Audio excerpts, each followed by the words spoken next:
그래서 여러분들이 이제 새로운 새 신자들이 들어오시면 이렇게 권하시면 돼요. 많이 힘드셨죠? 네, 이제는 하나님이 주신 축복해 주시는 가정 강의 이런 원칙이 있으니 이거를 따르시면 됩니다. 그래서 기도해 주고 가르쳐 주시면 됩니다. 자, 가정의 재편성, 리오더링. 그 목적은 그림 보여주세요. 목사님. 예, 어떠신가요? 예수님이 식탁 교제를 하고 있어요. 여기 엄마, 아빠, 항상 예수님이 가정에 계시고 중심이, 자, 식탁 얘기를 저희 그 직분자들하고 했는데 그 중심에 예수님이 항상 계신 거죠. 그렇죠? 예수님 버팀목, 지지대가 되주시고 엄마 아빠의 지지대도 되시고 아이들의 지지대도 되어 주십니다.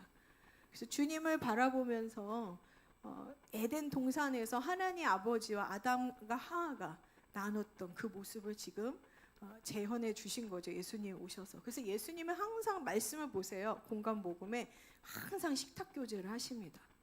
그리고 주님이 항상 가운데 계셔서 그 식탁 교제 안에 가운데 그 사랑의 영적 관계로 들어갈 수 있도록 또 가르쳐 주시고 인도해 주십니다. 그 자리에서 제자화를 시켜 주시죠. 자, 그래서 하나님의 재편성의 목적은 하나님의 원래 설계대로 다시 세우는 목적이 있어요. 이거 보면은 에덴 동산이 다시 회복되는 거예요. 예수를 구주로 믿고 내 가정은 저는 예수님 중심대로 살아가겠습니다. 그래서 결혼을 하고 결혼을 해서 그런 예수 중심대로 살아가는 남편과 아내를 만나서 이제 주님 오셔서 우리 가정을 이끌어 주세요. 모든 계획을 올릴 때마다 올리는 게 뭐 예배를 드리고 또 주님의 말씀을 쫓아갈 때 이제 에덴이 이 가정의 회복이 되는 것입니다. 저게 에덴의 모습이에요. 예. 생명나무 대신 예수님이 중간에 서 있잖아요. 그래서 예수님이 주시는 음식을 먹고 있어요. 그렇죠? 네. 자, 이 가정은 저번 주에도 말했지만 하나님이 친히 세우신 첫 공동체입니다. 그래서 복이죠. 내가 너희에게 복을 명하노니. 이 창세기에 말해요. 가정은 하나님이 복 주시기 위해서 세운 것입니다. 하나님이 부모님에게 복을 주시고 또 부모님을 통해서 자녀에게 복이 흘러가고 그 복을 받은 자녀가 하나님의 복과 부모의 복을 받은 그 자녀들이 어떻게 죠? 가문으로 승계가 됩니다. 그래서 그 자녀가 자녀에게 축복을 주고 이게 하나님의 가정관입니다. 그래서 가정은 하나님께서 처음에 축복을 주시기 위해서 세운 공동체이다. 예. 그래서 가정은 하나님이 인간이 만든 제도가 아니라는 것입니다. 그래서 설계하신 창조 질서 안에 그래서 모든 나라, 사회, 모든 관계의 기초가 가정입니다. 그렇죠? 내 가정의 모습을 보면 나라의 모습을 볼 수 있어요. 예. 또 교회의 모습을 보면 나라가 어떻게 될지 알 수 있습니다. 내 가정이 어떻게 돼 있는지도 볼 수 있습니다. 여러분, 가정은 선택사항이 아니에요. 아멘? 결혼은 선택사항이 아닌 거예요. 하나님이 우리에게 주신 창조의 목적, 그 창조의 목적의 결혼이라는 걸 통하여서 가정, 복을 우리에게 주시는 거예요. 그래서 결혼관에 대해서 세상에 살 때 내 믿지 않는 부모님 또 믿지만 하나님의 뜻대로 살지 않는 부모를 보면서 결혼이라는 것은 참 불행해라는 그런 생각을 갖고 있다면 오늘부터 아니구나, 하나님 주신 복이다. 예수님을 따라서 이제 하나님 주신 축복을 누리는 삶을 계획하며 나가야 되겠다 하는 그런 여러분이 되기를 축복합니다. 물론 또 내가 주님을 위해서 주님의 신부가 되겠습니다 하는 거랑은 또 달라요. 바울 사도도 그런 얘기를 했어요. 너희가 정욕을 참지 못하면 결혼을 해라. 그러나 더 좋은 것은 혼자 주님과 결혼하면서 사는 것도 나는 그걸 더 권한다. 왜? 여러분, 싱글들의 장단점이 있습니다. 싱글들이 좀 혼자 있으니까 위로를 받지 못해서 성격이 조금 안 좋아요. 그렇잖아요. 위로를 받지 못하니까 집에 가서 썰렁한 집에 있고, 또 같이 있어도 어떤 친구나 룸메이트가 있어도, 동역자가 있어도 그렇지 않잖아요. 근데 이제 그래서 성깔이 조금 있어요. 근데 이들이 정신을 차리고 주님, 내가 주님의 신부 결단하겠습니다. 그러면 상황이 달라져요. 같이 부부들하고 싱글들이 있으면 바울이 그렇잖아요. 예수님의 신부로 딱 결단하고 들어가면 그 거룩함이 빨라지기 때문에 거룩해지잖아요. 뭐 부부관계 안 하잖아요. 뭐 그 부부관계가 나쁘다는 게 아니라, 그 부부관계를 한다는, 결혼을 한다는 것은 좀 이따 나오지만 여자는 남편을 먼저 섬겨야 되는 거죠. 그게 질서예요. 근데 싱글들은 그냥 주님만 섬기면 돼요. 그래서 같이 시작할 때 싱글들이 정신만 차리면 바로바로 초고속 가속도가 붙어가지고 어느 순간에 하나님께서 원하신 지점에 가 있습니다. 물론 또 감당해야 될 게 있지만, 그래서 만약에 여러분들의 하나님을 위해서 제가 사겠습니다 하면은 정말 주님을 사랑하고 섬기며 나아갈 때 놀라운 주님의 기름 부음과 놀라운 또 축복이 있습니다. 예, 또 결혼. 근데 그런 분들은 좀 드물어요. 네. 네, 그렇습니다. 자, 가정은 바로 나왔군요. 제가 두 가지를 좀 말씀드리면, 제가 여기다 잘못했네. 예. 그 가정은, 자, 따라해 볼까요? 신앙이 전수되는 축복의 장소이다. 신명기 6장 6절에서 7절 같이 읽겠습니다. 내 자녀에게 부지런히 가르치며. 예, 이 가정은 하나님의 말씀을 부모님이 잘 배워서 또 하나님께 잘 들어서 교육을 하는 장소예요. 자녀를 가르치는 장소입니다. 그래서 가정은 하나님 나라를 연습하는 학교가 되고, 저번에도 사랑의 힘에서 말했지만 무조건적인 사랑이 흘러와야죠. 예수님 하나님 아버지가 우리를 향해서 무조건 사랑으로 자신을 희생하셨잖아요. 그래서 우리에게 생명을 주셨듯이 엄마 아버지는 그 자녀들에게 무조건적인 사랑을 줍니다. 거긴 또 지혜가 필요하죠. 적절한 감정이 섞이지 않은 훈계가 필요하죠. 감정이 쏟아부어서 매를 때리거나 말을 했을 경우에는 아이들에게 치명적인 상처를 줍니다. 자, 그래서 가정은 무엇을 연습해요? 하나님 나라를 연습하는데 그것이 무엇이냐면 가장 중요한 핵심, 사랑과 용서예요. 사랑과 용서 너무 어렵죠. 우리 치유하거나 회개하면 제가 왜 회개를 해야 돼요? 제가 왜 용서를 해야 돼요? 그거 모든 사람들이 100% 다 얘기를 하십니다. 그 얘기는 뭐냐면 우리가 또 그 가정 안에서 이런 하나님의 교육을 받지 않아서 그래요. 네. 근데 하나님이 설계한 가정 안에서의 교육은 사랑하는 거를 부모님이 알려주시고 용서하는 법을 부모님이 알려주십니다. 근데 우리 부모님 매일 싸우잖아요. 매일 기싸움하고 내 말이 옳네, 네 말이 틀리네, 치약부터 두루마리 휴지까지 그렇잖아요. 난 이쪽으로 해야 되는데 너는 왜 이쪽으로 하냐. 사랑이 식었구나부터 해가지고 목이 굽혀지지 않죠, 서로가. 그거를 보면 자녀 세대들은 그 용서할 수가 없는 거죠. 부모님도 용서하지 않는데 왜 내가 용서를 해야 되지? 이게 인풋이 안 되는 거예요. 들어오지 않는 거예요. 근데 이 가정 안에 주님을 중심으로 두고 그 하나님의 그 에덴 동산의 회복이 임한 주님이 임재하는 이 장소, 가정은 용서를 가르쳐 줍니다. 그 다음에 순종하는 법을 가르쳐 줘요. 이 모든 것들이 첫 학교예요. 가정으로부터 시작입니다. 교회 이전에. 그래서 가정에서 이 엄마 아빠를 통해서 하나님의 사랑을 경험하고, 그렇죠, 용서를 배우고 순종하는 그런 법을 배우면, 왜냐면 엄마 아빠가 하나님께 순종하니까 그대로 아이들한테 그 모습이 본이 되죠. 그것을 실천한 모습을 보면서 아이들은 당연히 교회에 오면 순종하는 것이 쉬운 거예요.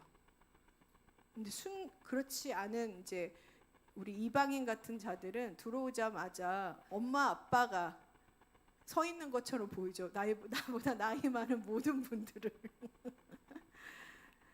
자, 그래서 그곳은 가정은 에덴 동산을 다시 회복시키는 곳이고, 주님께서 예수님이 십자가에서 죽으시면서 이 가정을 그렇게 회복했어요.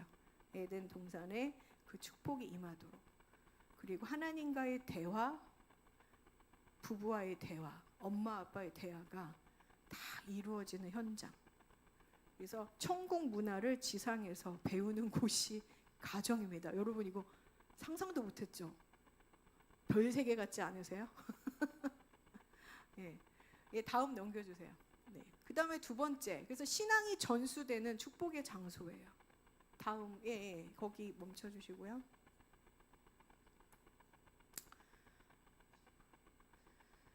예, 하나님의 뜻을 이루는 축복의 통로. 왜냐하면 예배를 드리고 하나님을 경외하는 장소이기 때문에 야곱의 사닥대가 내려오죠. 베델의 사닥다리가. 하나님이 임재하시는 곳이에요. 그래서 유대인들 가정 가보셨어요 한번? 와, 온통 다 반짝반짝 하얘요, 하얘. 그리고 저희가 이제 은사가 있어서 느끼는 그런 것들이 없어요. 주님의 무거운 임재가, 이스라엘 가보신 분들 있죠? 이스라엘도 그 무거운 임재가 느껴지지 않으세요? 근데 그 집안에 들어가도 똑같이 그 임재가 있어요. 그래서 하나님이 거주하시는 첫 번째 장소가 가정입니다. 그러면서 이제 이 원복, 창세기 1장 28절, 하나님의 뜻이 임하고 하나님 임재하시는 곳은 하나님의 통치가 임하는데, 그곳에 이 도미니언, 하나님의 통치, 원래 아담과 하와에게 줬던 그 통치가 우리에게 주어집니다. 가정에서로부터 주어지는 거예요. 이거 이제 우리 청년들 잘 들으셔야 돼요. 이거를 이루셔야 돼요. 이거를 위해서 기도를 하시고 이런 가정이 되도록. 그렇지 않으면, 이거를 청년들이 받아들이지 않으면 주님의 은혜가 들어가질 않아요. 그 목사님들의 경험에 의해서 말씀을 드리는 겁니다. 그래서 창세기 1장 28절 읽어주세요. 하나님이 그들에게 복을 주시며 하나님이 그들에게 이르시되, 잠시만요. 하나님이 누구에게 복을 주셨다고요? 그들이 누구죠? 빼주셔야 되겠다. 그들이 아담과 하와, 가정이에요. 가정. 결혼하는 가정에 복을 주시며 하나님이 그들에게 이르시되, 아담과 하와에게 가정에게 이르시되, 시작, 생육하고 번성하여 땅에 충만하라. 땅을 정복하라. 바다의 물고기와 하늘의 새와 땅에 움직이는 모든 생물을 다스리라 하시느니라. 예. 자, 이 가정을 주님께서 만드시고 복을 주셨죠. 복을 명했다라는 거예요. 빛이 있으라 그랬던 것처럼. 그래서 이제 저희가 보통 결혼 교육을 하고, 이제 저희 교회도 그럴 텐데 이제 결혼 예배학교를 만들 거예요. 그래서 온전한 하나님의 결혼관을, 가정관을 알려줘서 이제 그 하나님과 신랑과 신부가 딱 이제 결혼식장에 들어갔을 때 주님하고 언약하는 그런 장소가 되도록. 그래서 이제 그곳에서 주례자가 선포하는 거죠. 하나님의 빛이 있으라 그랬을 때 빛이 있었던 것처럼 혼돈이 끊어지고, 그렇죠? 하나님께 새롭게 창조하셨죠, 모든 거를. 그래서 결혼을 했을 때 앞에서 선포했을 때 선포하는 게 이 말씀이에요. 내가 너를 복을 주리라. 복이 임할지어다. 이렇게 명하는 거예요, 주님께서. 그래서 이 두 사람에게 하나님 안에서 새 언약으로 연합해서 들어갈 때 생육하고 번성하고 땅에 충만한, 그리고 정복할 수 있는 것까지 은혜가 임합니다. 이것 좀 꺼주세요. 청년들 잘 집중해 주시기 바랍니다.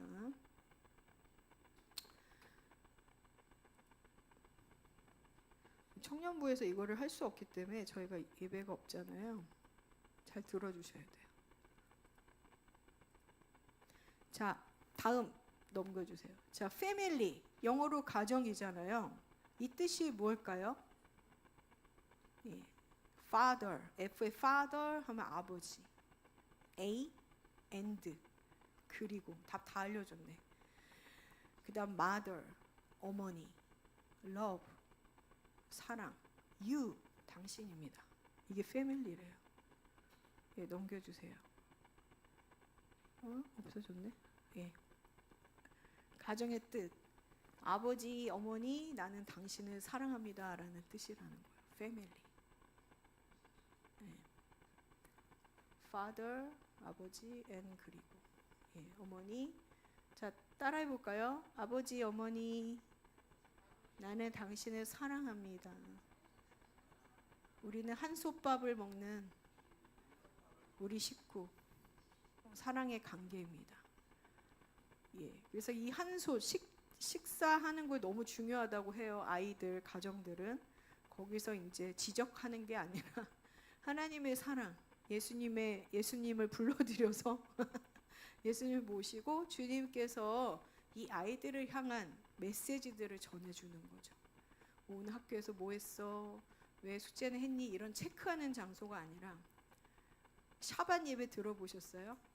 들어보셨죠? 샤바 아버지가 아이들을 축복해 주잖아요. 식탁에서 밥을 같이 나누고 하나님, 야곱이 12명의 아들에게 하나님의 축복을 해주신 것처럼 그 식탁 교제를 통해서 하나님이 주신 한 사람 한 사람에게 예언을 이렇게 해주는 거예요. 축복을. 네. 그래서 우리가 펠로우십 할 때도 교회 안에서 물론 들어주는 것도 해야 되지만 거기서 서로 하나님이 주신 마음들을 나눠주고 위로해주고 격려해주는 그런 식탁 교제, 주님을 모시는 교제를 하시기를 축복합니다. 영적인 가족이죠. 자, 이제 엮이는 가정에 대해 지금까지는 하나님이 말씀하시는 이제 성경적 원칙들, 가정은 축복이다, 하나님 주신 축복이다에 대해서 전해드렸습니다. 그 다음에 이제 엮이는, 저번 주에 끝내지 못했던 엮이는을 좀 이어서 설명을 해드리겠습니다. 세 번째, 같이 읽어볼까요? 주제를. 웃음소리가 좀 이상하네. 예, 전해요. 주제요. 무질서한 엮이는 가정.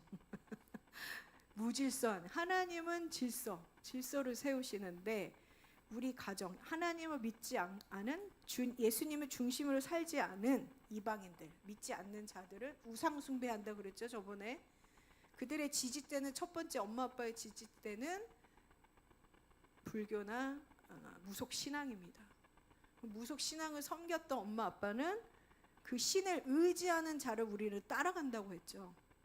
의지하는 귀신의 영이 임해서 귀신의 성품을 쫓아가는 거예요. 그래서 무속인들은 좀 그러긴 그렇지만 성격이 안 좋습니다. 거친 말을 합니다. 그리고 이간질을 합니다. 분열이 있어요. 그 다음 약탈을 해요. 그 다음에 음란합니다. 그 다음에 가난해요. 이게 여러분들의 삶 가운데 있을 거예요. 가정 가운데. 잘 살았다가 망해요. 3대가 우상 숭배 3, 4대 하다가 결국 망합니다. 거기에는 분열, 싸움, 질병, 아픔, 다툼, 용서, 사랑 없어요. 용서와 사랑은 빛이기 때문에 빛이 없죠. 그래서 그 가정에서 그 무속이나 어떤 다른 우상 숭배를 의지하는 지지대로 삼는 엄마 아버지는 그런 잘못된 지지대가, 삐뚤어진 지지대가 돼서 우리한테 온전한 지지대가 돼주지 못하고 가정에 복을 주는 것이 아니라 오히려 가족이 폭삭 망하게 돼서 우리의 정체성도 잃어버리고 또 우리의 삶이, 계획이 완전히 틀어져서 고립, 우울증, 그렇죠? 우울증, 이 질병, 모든 질병들은 그 삐뚤어진 지지대를 세운 가정으로부터 시작이 되는 거죠. 그래서 이 가정들이 엮이는 가정이라고, 대부분 다 엮이는 가정이에요. 그곳은 무질서합니다. 귀신들은 무질서예요. 혼돈스럽다. 거기가 무질서가 있고 귀신들이 있는 겁니다. 예, 다음 넘겨주세요. 엮이는 가정의 개념, 보희 목사님이 저번에 조금 엮이는 가정을 좀 명확하게 전달이 안 됐다. 해서 좀 다시 말씀드리면, 첫 번째, 온전한 기능. 하나님께서 가정을 온전한 기능을 해서 순환이 돼서 하나님의 복을 흘려보내도록 만들어놨어요. 예. 그래서 하나님의 세상을 다 이렇게 순환하도록 만들어놨는데 그걸 인간이 잘못 묶어놓은 거죠. 사단과 연합해서. 그래서 첫 번째 역기능은 온전한 기능이 되지 않은 건강하지 않은 가정이에요. 건강하지 않는 가정. 여기서 이제 살펴보셔야죠. 여러분들 이거 보면서 내 가족이 어떤지 체크를 하시면 됩니다. 감정적, 육체적 문제, 억압이 있다라는 거예요. 폭언, 폭력, 중독이 있어요. 알코올 중독, 일 중독, 게임 중독, 성 중독, 야동 보는 부모님들 많죠. 저희 어머니는 모르는데 제가 친구 집에 갔는데 친구 집에 야 놀자 막 이랬어요. 옛날에 우리 테이프 시대였고 비디오 테이프. 근데 이불을 탁 꺼내고 우리 비디오 좀 보자. 얘도 몰랐던 거. 우리 엄마 아빠가 재밌는 거 혼자 보나 봐. 막 그러면서 여기에 이거 발견됐어. 비디오 테이프야. 그래서 그래? 재밌겠다. 하하하하 막 이러면서 딱 틀었는데 기절하는 줄 알죠. 그거 잠깐 2분인가 1분 야 뭐야 이거 막 이러면서 들어갔는데 제가 그날 밤에 1분 이거 봤는데 떠다녀. 다음날 학교를 갔는데 떠다녀. 이게 뭐야 막 이러면서 엄청난 1분 봤는데 충격이었어요. 그거 20대 30대까지 남더라고요. 잔상이. 지금도 기억이 나요. 아니 그런데 야동을 보는 사람들은 완전히 그 중독이에요. 음란 귀신에 완전히 사로잡혀서 자기도 모르게 음란한 짓을 하고 있는 또 자기도 몰라요. 엄청나요. 이거 중독이에요. 그 다음에 회피하는 거. 막 무슨 일 있으면 매일 도망 다니는 일들. 그리고 권위주의가 여러분 가부장적인 권위주의가 올바른 숨기는 가정인 줄 아셨죠? 우리 아버지는 그래. 한국 사회는 그렇잖아요. 유교 문화라. 아니요. 이게 엮이는 가정이라. 건강하지 못하는. 그 다음에 부모님과의 친밀함이 없어. 여러분 친밀함 익숙하세요? 어른들하고 대화하는 거 익숙하세요? 젊은 청년들? 익숙하세요? 아닌 것 같은데. 거부감이 없어요?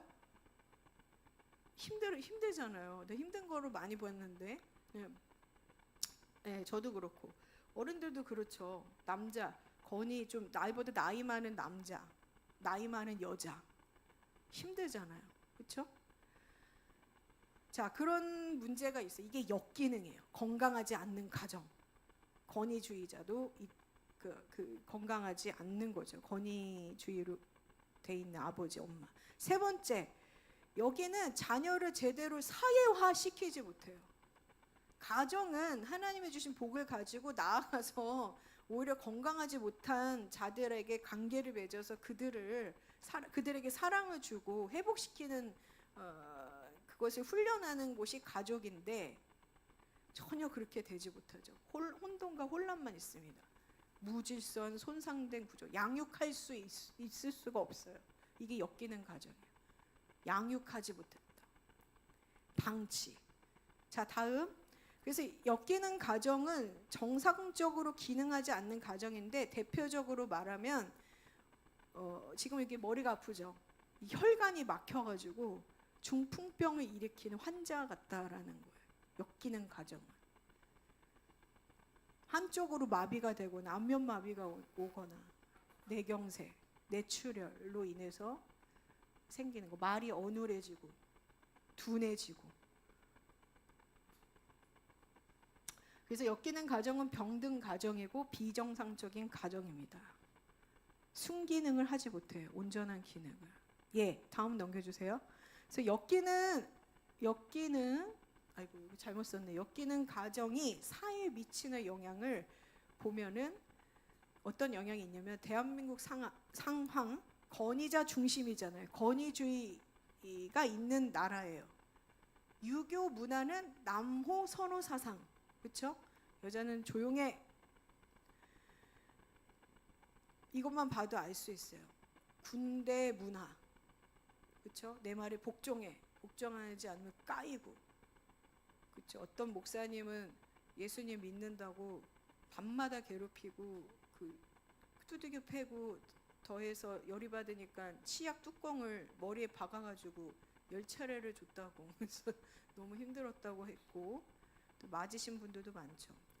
그 다음에 우리나라 일본 문화의 영향으로 90% 이상 엮이는 가정이 더 심화됐다라는 거예요. 그래서 일본이 엄청납니다. 그래서 일본에 이제 자주들 가시잖아요. 또 일본에 또 부모님이 계셨던 가게에 있다면 이 권위자적인 역기능의 어떤 악영향을 굉장히 뿌리 깊이 받고 있다라는 것을 아셔야 되는 거죠.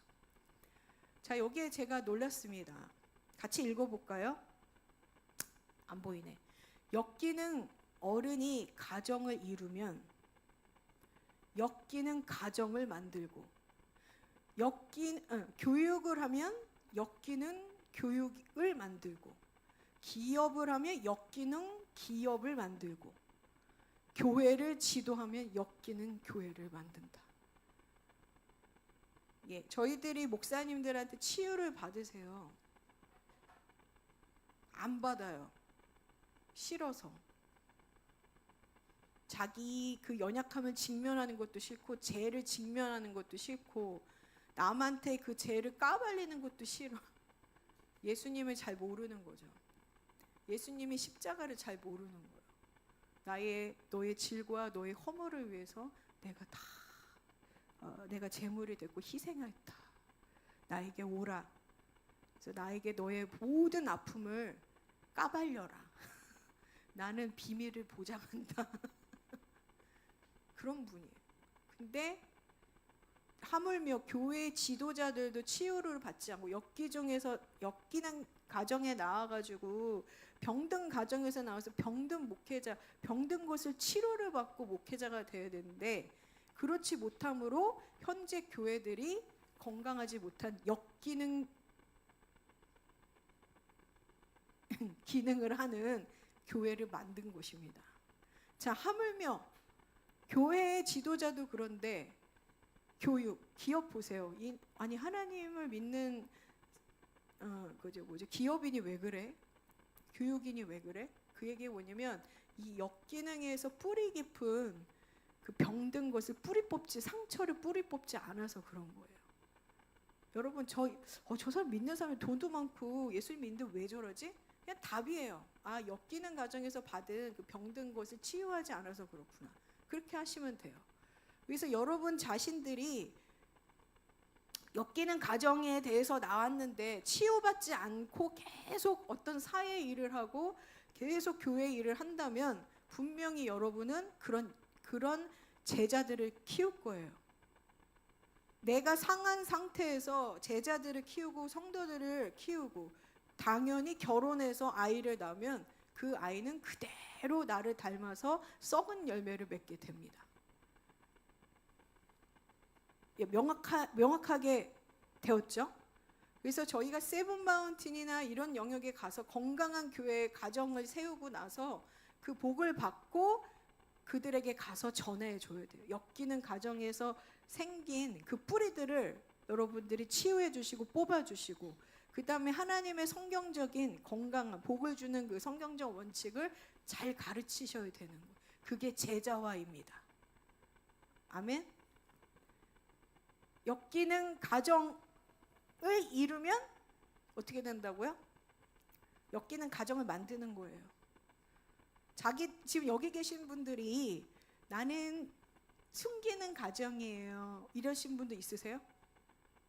지금 손 들면 안 돼요. 다 하는데. 엮이는 가정에 다 노출되신 분들입니다. 치유나 해결에 대해서 거부하지 마세요. 여러분 그거 하지 않으면은 여러분이 나가서 폭탄되는 엄마, 폭탄되는 아빠, 폭탄되는 CEO, 폭탄되는 직장인 되는 겁니다. 아멘. 자, 그럼 엮이는 가정에 5가지 역할 분담이 있어요. 엮이는 건강하지 못한 가정에 예수님 중심을 삼지 않은 귀신을 지지대로 삼고 불안한 엄마 아빠를 지짓대로 삼고 형제를 지짓대로 삼았을 때 생기는 분담이 있어요. 여러분 이거 한번 보세요. 나는 이게 정상인 줄 알았고 그런 형제가 부럽고 막 이랬었을 거예요. 자, 보겠습니다. 일반적인 엮이는 가정이에요. 일반 가정을 유지하는, 가정이 있는 이 가족 구성원들의 모습 여러분 한번 체크해 보세요. 지금 가족을 구성하고 있는 가정이 있는 분들, 결혼해서 자기 자신의 가족들을 돌아보고 그다음에 자기 원가족 있잖아요. 네, 엄마 아빠 형제들, 그것도 두 가지를 좀 돌아보세요. 자, 아버지, 일반적인 가정의 아버지 일 열심히 하십니다. 근데 집에 들어와서 뭐 하냐면 TV만 봅니다. 예, 체크되세요?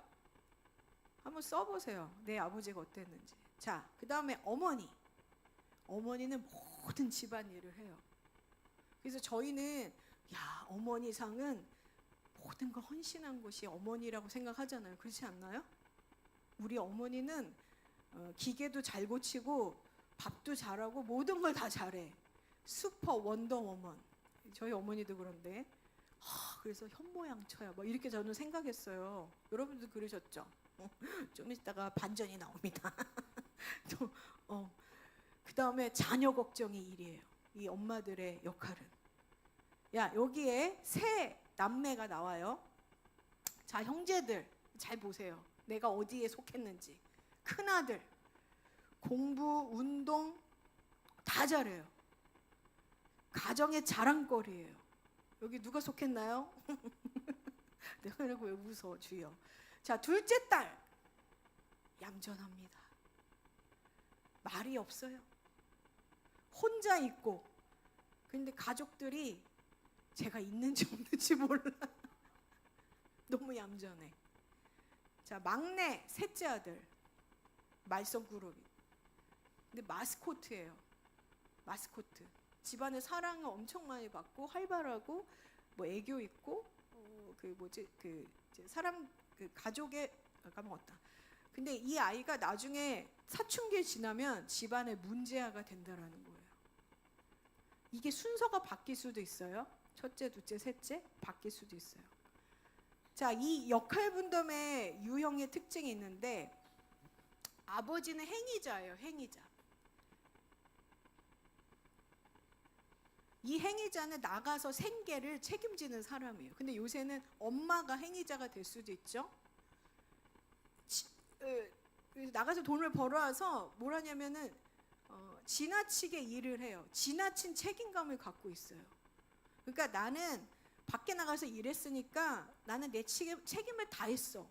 그러니까 집에 들어와서 전혀 엄마 일을 도와주지 않고 TV만 보고 있는.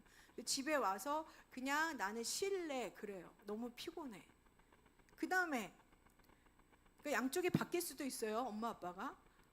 엄마 조력자예요. 이분은 내적 공허함이 있어요. 내적 공허함. 왜냐면 집안일을 다 하니까 아무도 안 알아줘. 그 다음에 셋째.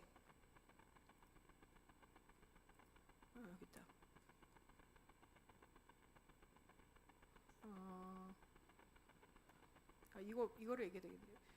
그 행위자 역할에 있어서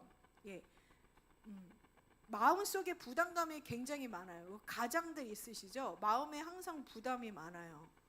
집에 들어오면 아무것도 하고 싶지 않고 혼자 있고 싶고. 근데 집안에서 고립돼요. 그래서 아버지들 많이 외롭다고 하지 않아요? 우울해지고 그런 이유예요. 근데 나는 굉장히 가족을 위해서 열심히 일한다고 했는데 왜 나를 고립시키고 왕따시키고 소외시키지? 쟤네들은 맨 엄마만 얘기하고 있어. 이런 상황.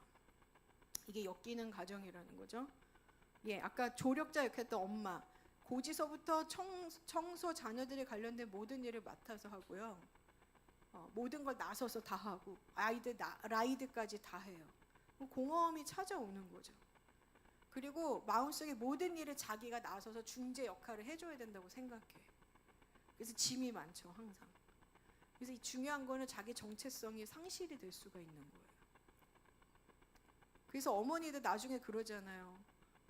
내 이름을 불러줬어. 내 이름을 불러줬어. 내 이름 불러본 적이 오래된 거야. 누구 엄마 누구 엄마 그러잖아요 매일. 남편도 자기 아가 아니라 누구 엄마 누구 엄마. 그러면서 옆편네라고 표현하지. 옆에서 편한 여인, 옆에 편한 여인, 아내가 아니라. 그 말들이 다 엮이는 가정이라는 거예요. 자, 이제 첫 번째가 첫째 아들이 뭐냐면 영웅이에요. 가정의 자랑거리이기 때문에 늘 자신감이 있고 모든 걸 다 잘해요. 근데 중요한 건 문제가 자기 자신만 챙겨요. 나중에는. 근데 중요한 거는 또 하나의 문제가 뭐냐면 가족 구성원에 문제가 생기잖아요. 그러면 그거를 인정하기가 어려운 거예요. 이 사람은. 자기만 알아요. 네 번째 아까 존재감 없는 로스 차일드라고 얘기했는데 숨겨진 존재감 없는 자. 이 사람은 이 딸은 이 아들은 집안에 문제가 있을 때 도피해버려요. 그래서 혼자 방문 달고 들어가는 게 이 사람의 일이에요. 가족과 대화하기도 싫어하고 대화하지도 않고 혼자 있길 좋아하고. 그 다음에 마지막 마스코 코트 역할이라고 하는데 셋째죠. 아까 말했죠. 이쁨을 받는 재간둥이, 굉장히 활발하고 집안의 분위기 메이커. 근데 14살 사춘기가 지나가면 친구들하고 어울리기를 좋아해서 마약에 빠지거나 방탕한 생활을 한다는 거예요. 그래서 이 엮이는 가정이 문제가 뭐였냐면은 가족 구성원에 한 명이 문제가 생기면 그 문제에만 집중한다는 거죠. 그래서 이 가족은 저 막내가 문제야. 저 막내만 좀 해결이 되면 우리 가족이 편해질 것 같아. 이렇게 생각을 한다는 거예요. 그리고 아까 잘난 영웅적인 형은 인정하고 싶지가 않아요. 자기 자존심에 허락하지 않는 거예요. 자기는 모든 걸 다 잘하는 사람이잖아요. 자랑거리인데 이 아이는 자랑거리가 되지 못하는 거예요. 그래서 형제로 인정하지 않을 정도로. 그래서 옛날에 TV 보면 첫째 장녀나 장남이 굉장히 똑똑하잖아요. 막 법대 가고 서울대 가고. 근데 딱 집에 와서 공부만 하고 애들 딱 보면 동생들 보면 얘들아 괜찮아 챙겨주는 게 아니라 왔니? 그러면서 자기 나 지금 공부해야 돼. 그러면서 혼자 성공을 향해 달리잖아요. 근데 그 사람이 성공해서 집에 오면 매일 심란하다고 하고 한숨 쉬고 무시하죠.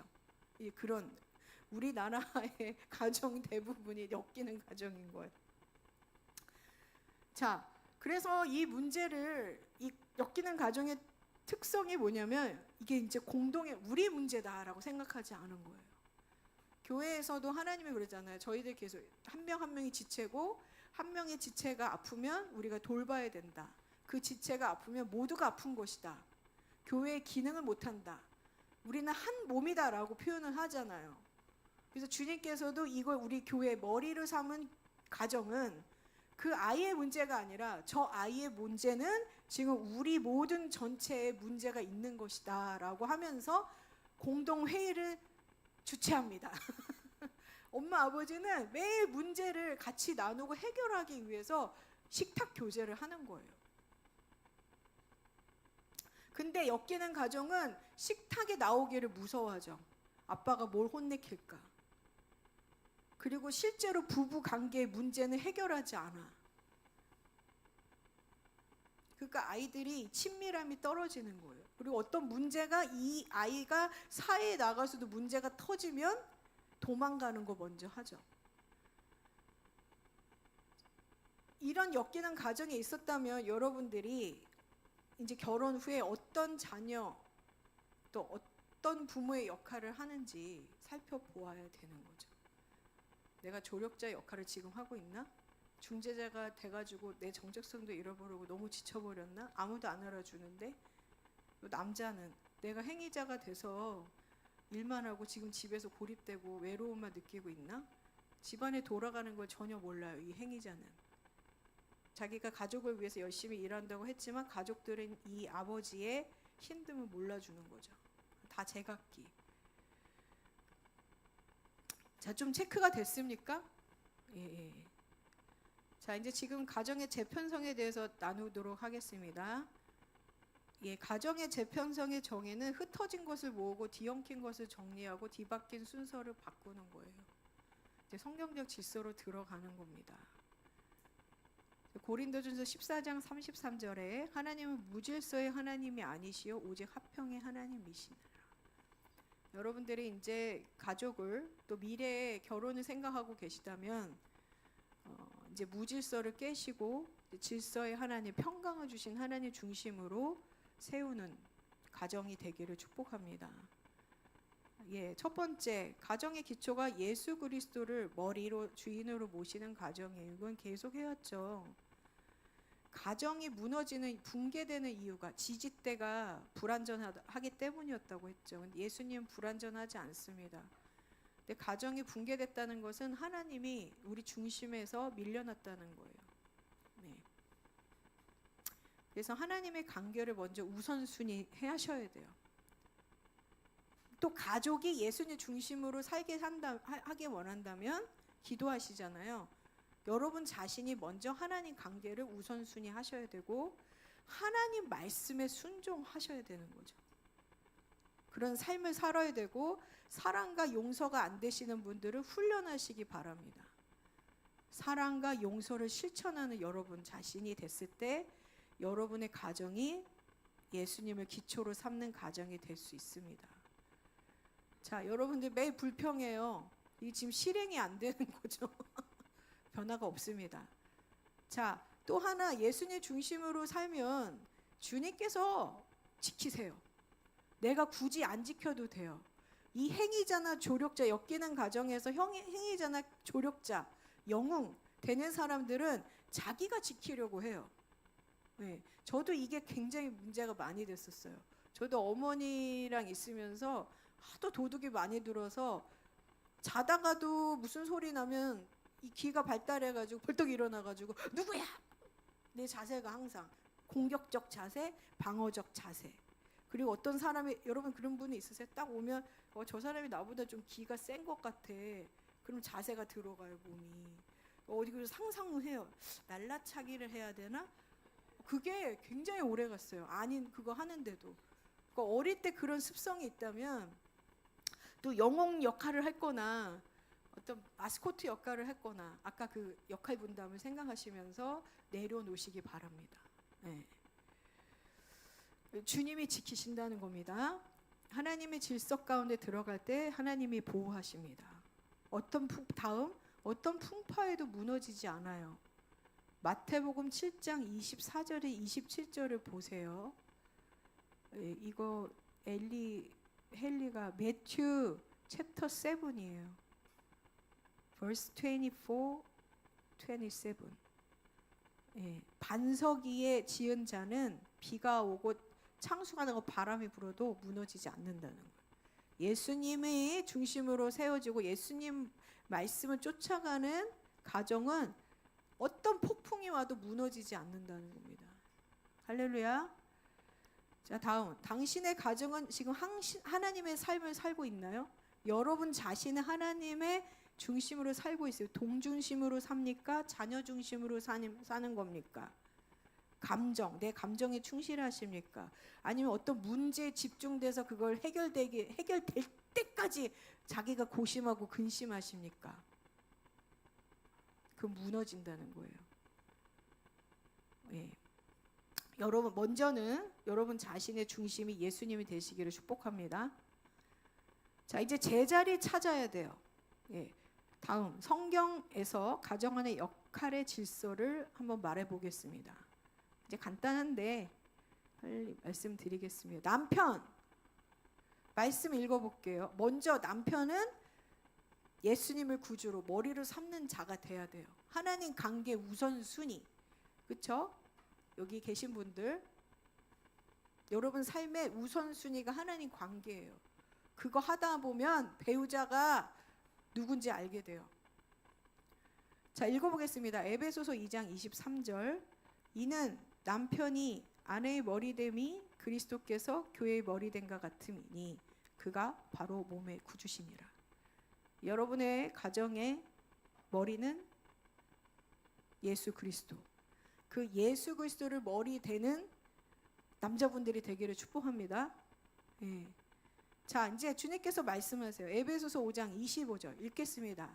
남편들아, 아내 사랑하기를 그리스도께서 교회를 사랑하시고 그 교회를 위하여 자신을 주신 같이 하라. 예수님이 어떻게 하셨죠? 우리를 위해 죽으셨어요. 희생하셨어요. 아담이 잘 때 그의 갈비뼈로 이불을 만들었잖아요. 그 잘 때가 죽었다고 얘기해요. 아담이 이브, 하나님의 권세를 같이 다스릴 그 이브를 탄생시킨 것은 그의 죽음이었더라. 남자분들 정신 차려지지 않으세요? 여자분들은 속았죠. 남편 예수 그리스도가 주심같이 자기 희생적 사랑을 하는 게 여자가 아니라는 거예요. 여러분, 어이구 주여. 남편이 아내를 위해서 희생적인 사랑을 해야 된대요. 헌신적인 사랑. 부인을 위해서 다 해야 된다라는 거죠. 반대죠. 우리는 어머니가 위대한 어머니, 살림도 잘하고 일도 돈도 잘 벌고 와 여장군이다, 이거 엮이는 그 엄마는 자기 자아가 완전히 훼손된 분이에요. 자기를 잃어버린, 우리가 잘못된 거죠. 이거는 아빠가 해야 된다라는 거예요. 그래서 아빠가 남편이 아내와 자녀를 위해서 헌신해야 되는 거예요. 예수님과 같이. 여자들한테 너무 좋은 소식이죠. 굿뉴스 아닌가요? 그러니까 맞아요. 밥도 해야 되고 살림도 해야 되는 거예요. 아내 돕는 배필, 신뢰, 헌신, 성실, 존중함. 자, 에베소서 5장 24절 읽겠습니다. 그러므로 교회가 그리스도에게 하듯 아내들도 범사에 자기 남편을 복종할지라. 이 복종이 항상 걸려요. 그죠? 왜냐하면 학대하는 역사적인 근거 때문에 남자들의. 그걸 오늘 내려놓기를 축복합니다. 이 복종은 사랑으로부터 나오는 복종인 거예요. 그 얘기는 뭐죠? 남편이 상호, 의존. 남편이 그 사랑을 줬기 때문에 여자는 그 사랑 때문에 복종할 수밖에 없게 된다라는 거예요. 권위주의. 여자는 이렇게 해야지. 어디 여자가 감히. 이거 다 엮이는, 귀신들이 아주 붙어가지고 난리를 치는, 그냥 귀신이라고 그냥 표현을 할게요. 귀신이라는 단어밖에 표현할 수가 없어요. 인간이 하지 말아야 될 행동을 가족 안에서 하기 때문에. 그렇죠? 그래서 남편의 사랑, 자기 희생적인 사랑을 받은 아내는 당연히 신뢰와 존중과 사랑으로 복종하게 돼 있습니다. 아멘입니까? 예수님이 그렇게 하셨어요. 자, 디도서 2장 4절 같이 읽겠습니다. 그들은 젊은 여자들은 교훈하되 그 남편과 자녀를 사랑하며. 자, 이런 분들이 있어요. 뺑덕어머, 맞는지 모르겠는데 자기 사랑만 받아. 탐심과 탐욕이 그득해요. 그리고 자기만 먹어. 애들을 전혀 교육을 안 해. 헌신이, 교육을 한다는 거는 헌신이 있고 자기 시간을 들여야 되는 거잖아요. 자기 몸을 들여야 되는데 그걸 하기 싫어해. 이기적인 엄마들. 그래서 말로만 사랑하는 아내가 아니라 사랑을 증명해야 될 사람이 이 돕는 배필이에요. 당신의 사랑을 내가 이렇게 받았어요. 너무 감사해요. 당신을 신뢰합니다. 내가 당신을 위해서 희생합니다. 헌신합니다. 그래, 안어합니다. 그래서 성실히. 왜 하다가 짜증나, 어우 저런 남편 그러는데 성실히 그거를 십자가에 묻고. 그래서 그 사랑을 남편한테 증명해 보이셔야 돼요. 남편이 그 사랑을 느껴야 된다고요. 자녀들이 그 사랑을 느껴야 되는 거예요. 엄마의 희생을 통해서. 그래서 엄마 고마워라는 소리를 또 고마워 들을 때까지 막 학대하면서 고문하지 마시고, 남편한테 밥도 막 해주고, 내가 왜 칭찬을 안 해? 막 이런 얘기도 하지 말고. 현숙한 아내. 잠언서 31장 11절 읽겠습니다. 그런 자의 남편의 마음은 그를 믿나니 산업이 핍절하지 아니. 뭐 한다고요? 현숙한 아내는 남편을 믿어주는 거예요. 칭찬해주고 잘했다, 기다려주고, 그 남편이 할 때까지. 그래서 협력자가 돼줘야 돼요. 남편의 협력자. 코워커라고 해야 되나? 뭐라고 해야죠? 그리고 그 남편이 하나님 뜻대로 움직이도록 협력자니까 뭐래요? 인터세서. 중보자. 예. 중보자. 그쵸? 헬퍼이면서 중보자. 협력자가 이제 헬퍼. 예. 중보자가 되어 주셔야 돼요. 그래서 남편의 사랑은 아내를 위해 자신을 내어주는 사랑. 아내는 남편의 협력자가 되어 중보해 주는 자.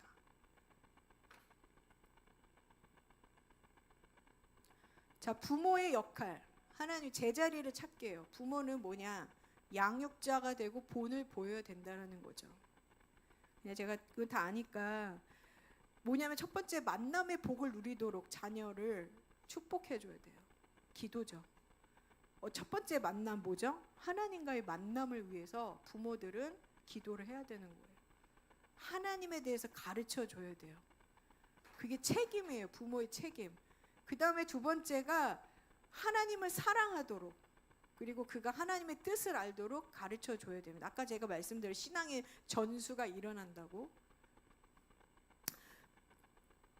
예, 그 다음에 예수님께로 인도해야 되죠. 하나님 말씀이 새겨지고 부지런히 가르치셔야 돼요. 순종하는 것을 가르쳐야 됩니다. 유대인들이 자녀 교육을 눈물 겪게 한대요. 근데 그 이유가 나중에 주님께 약속을 믿고 내가 눈물을 뿌려 씨를 뿌리는 일이 가정 안에 일어나는 거예요.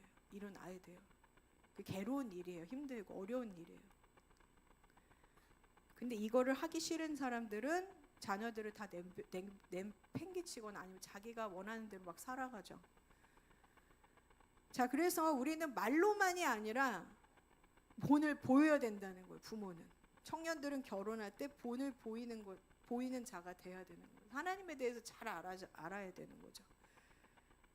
오직 나와 내 집은 여호와를 섬기겠노라. 이 고백이 필요합니다. 엄마 아빠에게. 그리고 하나님을 경외하고 사랑하는 모습, 예배하는 모습을 보여야 되고, 말씀 읽는 모습. 청년들이 말씀 읽는 것들이 몸에 배야 돼요. 그리고 회개하는 삶, 하나님을 의지하는 모습을 보여야 되는 거죠. 그리고 또 하나, 험담을 하지 않아야 되고, 갈등이 있으면 문제를 해결하는 모습. 자, 그래서 부모는 자녀의 주인이 아닙니다. 또 남편도 아내의 주인이 아니에요. 그래서 통제자가 컨트롤하는 사람이 아니라 안내자가 돼야 되는 것입니다. 제가 감동을 받았어요. 하나님께서 창조자가 되셔서 모든 만물을 만드셨잖아요. 그 만물 속에서 하나님의 속성을 발견할 수 있습니다. 예, 이 뭘까요? 고릴라.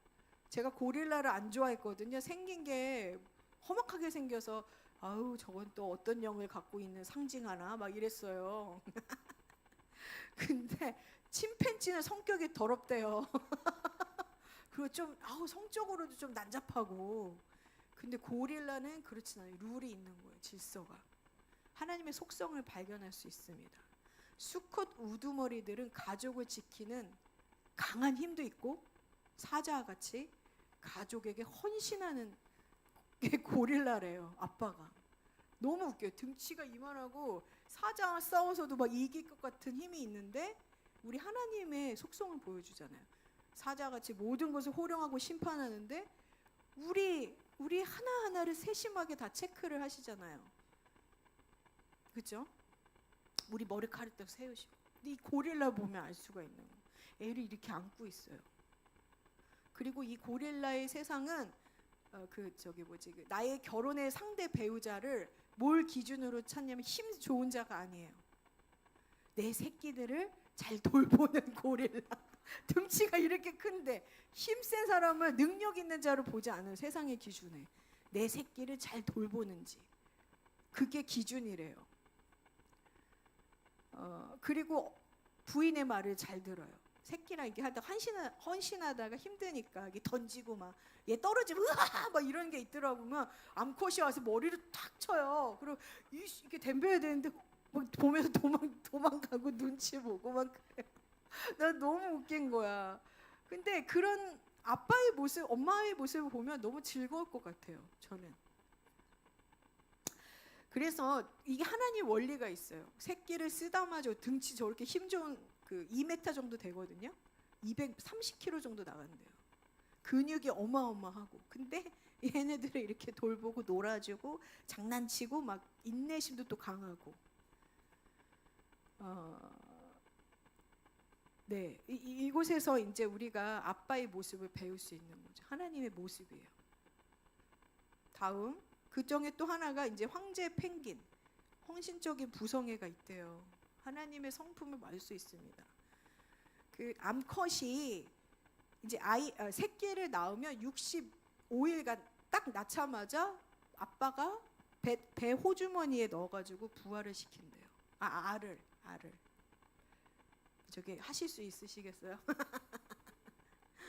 그 다음에 또 하나가 뭐냐면 진짜 헌신적이에요. 고릴라도 고릴라인데. 아니, 고릴라는 그렇게 헌신하니까 5배 정도 종족이 는대요. 하나님 축복해 주시는 거예요. 생육하고 번성하라. 그 아버지들이 헌신했을 때 자녀 양육에 갔다 와서도 같이 아내와 아이들을 돌보고 항상 같이 했을 때 이런 하나님 축복이 임한다는 것입니다. 이 가정에. 그래서 이 펭귄 수컷도 2개월 이상 알을 품어서 자기 몸무게 절반 가까이 줄어드는 걸 감수한대요. 왜냐면 암컷이 먹이를 가져오나 봐요. 또 여기는 반대로 2개월 동안 알을 품는 거예요. 자기가 막 다 말라 죽는데도 감싸고 희생적인 부성애. 하나님의 속성입니다. 그래서 여러분들이 알아야 되는 거예요. 가정과 자녀는 하나님이 주신 축복이 있기 때문에 엄마와 아내와 남편이 하나 돼서 이 아이들을 헌신적으로 해야 되는 것입니다. 자, 이런 사랑을 경험하고 보고 배운 자녀는 당연히 공경과 순종을 할 수밖에 없어요. 내 부모를 공경하라. 이것이 약속이니 이게 첫 계명이다. 예. 그래서 청년들이 그래요. 부모 공경하는 거에 굉장히 기분 나빠해요. 왜냐면 해준 게 없으니까, 상처만 줬으니까. 근데 그분들을 용서하고 이제 여러분들이 아이들이 나를 공경하는, 나에게 순종하는 가정을 만들도록 꿈을 꾸시기를 축복합니다. 그런 아이들은 하나님을 사랑하게 되고 말과 태도가 예의가 발라요. 그 다음에 부모의 수고를 인정해 줄 줄 알아요. 근데 상처받고 교회에 온 모든 사람들은 리더가 나한테 잘못한 것만 매일 생각해요. 리더가 나쁘게 한 것만 생각하고 섭섭하게 한 것만 생각해요. 근데 하나님의 사랑을 잘 받고 그런 신뢰하고 사랑하고 연합하는 그 가정, 엄마 아빠의 희생의 사랑을 받은 자들은 그 부모의 수고를 볼 줄 아는 거예요. 아무리 이상한 리더라도, 아무리 이상한 집사님 권사님 그래도 그분의 수고를 볼 줄 아세요. 아멘.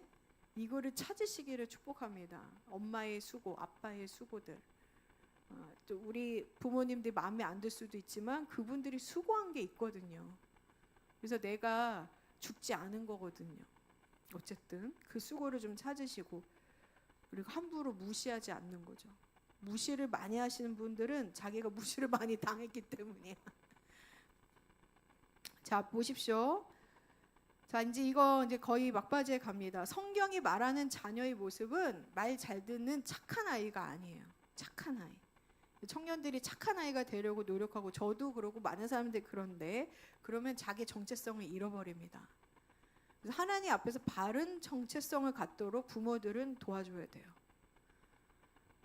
지금 자녀들이 없는 분들은 영적 자녀들을 생각하셔야 돼요. 앞으로 그들을 알처럼 품고 부성애를 가지고 모성애를 가지고 품어야 되는 거죠.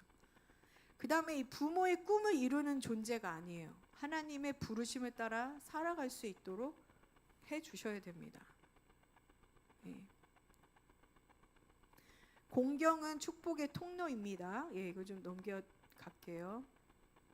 그래서 재편성은 자기 자리에 서 있는 것입니다. 교회에서도 마찬가지죠.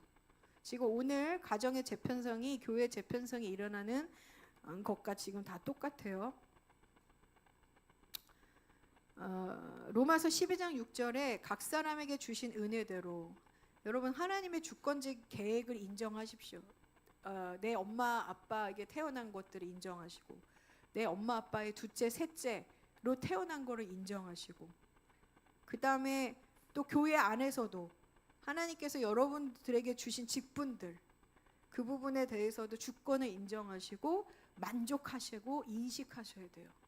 그러면서 그 자리에 만족하고 역할의 책임과 성실을 다해서 또 하나님의 주신 것을 사랑함으로 나아갈 때 여러분들이 존귀함을 받을 수 있는 것입니다. 아멘.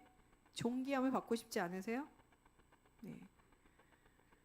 하나님께서는 가정에서 한 사람을 찾으셨죠. 다윗이에요. 그죠? 가정에서 8명 중에 하나님께서 다윗 가장 어리고 가장 낮고 가장 작은 자. 근데 주님께서는 그가 하나님께 마음을 두고 중심을 두고 살아간 걸 알았던 거예요. 그를 택하셨습니다. 여러분 하나님께서 여러분을 택하러 오신다는 거죠. 그래서 자기 자리에 충성하시며 누가 위나 아래에 있는 것을 보지 말고 그 자기 자리에 서 있는 게 중요합니다. 자, 이제 교회의 부르심, 중풍병자라고 그랬잖아요. 엮이는 가정이. 이거 준비하다 마가복음 2장 3, 4절에 4명의 친구가 한 중풍병자를 들것에 메어서 그 옥상에 올라가가지고 천장을 뚫고 예수님한테 내려주는 그 장면이 있어요. 여기 보면 마가복음 2장에 4명의 친구가 한 중풍병자를 들것에 메어가지고 예수께로 올세 무리 때문에 예수께 데려갈 수 없으므로 그 계신 곳에 지붕을 뜯어 구멍을 내고 중풍병자를 달아내리더니 우리 교회의 부르심이 이 중풍병자를 위한 친구가 돼서 4명의 친구가 돼서 엮이는 가정으로 인해 죽음과 사망으로 묶여있고 묶여있는 자들, 마비된 자들을 향해서 건지는 그 부르심에 우리가 화답해야 될 것 같습니다. 아멘. 마가복음 2장 5절을 같이 읽겠습니다. 예수님이 친구들의 믿음을 보시고 같이 읽을게요. 중풍병자에게 이르시되 작은 자야 내 죄사함을 사함 받았느니라. 친구들의 믿음을 보시고 이 중풍병자를 죄에서 사망에서 이 병든 곳에서 치유하시고 건져내셨습니다. 이 얘기는 뭐냐면 마태복음 16장 18절 사도적 교회가 갖고 있는 말씀이에요. 음부의 건사로 인해 중풍병을 앓는 엮이는 가정을 생명으로 옮긴 내 친구들입니다. 우리가 그것을 향해서 2026년도에 나가야 될 것 같습니다. 다음 넘겨주세요. 음부의 건세에서 가정을 살리는 교회. 우리가 이 사역 중에 이 한 부분을 기도하면서 여러분들이 여기 인볼브 할 수 있도록 기도하셨으면 좋겠어요. 십자가로 되살아난 가정. 그래서 청년들은 이 결혼이라는 하나님의 결혼관을 가지고 준비하시고 그래서 십자가를 통해서 여러분들의 가정이 다시 회복되어지고 이제 놀라운 하나님의 축복을 흘려보내는 가정이 되기를 축복합니다. 여러분 또 회복시키는 가정. 그래서 여러분들 가정이 많이 회복될 것 같습니다. 그래서 이 말씀을 들고 가세요. 마태복음 16장 18절 사도적 교회의 가장 중요한 말씀입니다. 읽어볼게요. 또 내가 내게 이르노니 너는 베드로라. 내가 이 반석에 내 교회를 세우리니 음부의 권세가 이기지 못하리라. 이 4명의 친구들의 믿음을 통해서 중풍병을 갖고 있던 가족이 살아났습니다. 우리 교회 한 사람 한 사람의 가족을 회복시키시고 예수 중심된 가족으로 일어나서 우리가 함께 여러분의 가정을 회복시키시고 또 우리 교회가 가정을 살리는 그런 4명의 친구들이 되기를 축복합니다. 이들에게는 음부의 권세가 이기지 못한다고 했어요. 한 명이 움직이지 않았어요. 4명입니다. 이 4명은 법궤를 옮기는 사람도 4명인데 주님의 임재를 옮길 수 있죠. 중풍병자가 있는 곳으로 가서. 그래서 엮이는 가정에서 축복의 가정으로 옮기는. 그래서 이 4명의 친구의 믿음을 통해서 천국 열쇠가 지어지는 겁니다. 다음 넘겨주세요. 마지막이에요.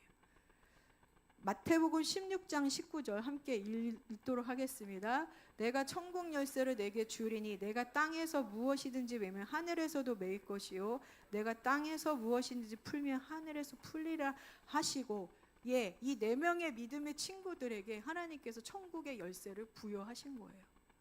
이 교회가 엮이는 가정으로 인해서 중풍병자 됐던 가정을 살리는 믿음의 친구들이 되어서 천국 열쇠를 가지고 문을 열어주는, 그래서 생명으로 들어가고 음부의 권세, 엮이는 가정에 묶어놨던 그 어둠의 권세를 끊는 그 일들을 우리가 할 수 있도록 나아가는 킹덤하이 교회 성도들 되기를 축복합니다.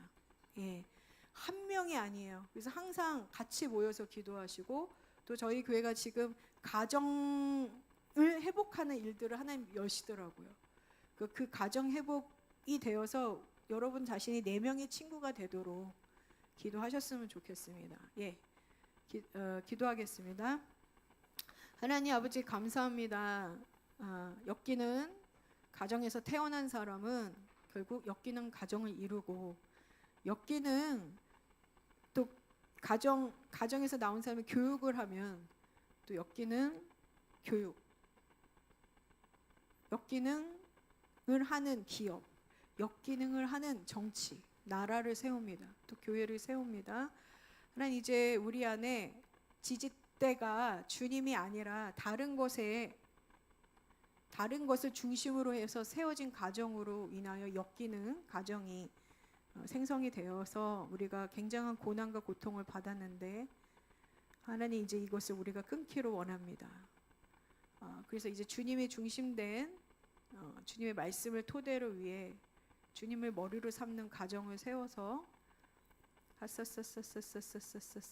음부의 권세에 잡혀있는 내 가정의 모든 묶임들을 끊고 주님의 말씀을 따르는 그런 가정이 될 수 있도록 우리가 결단하고 나아가게 하여 주시옵소서.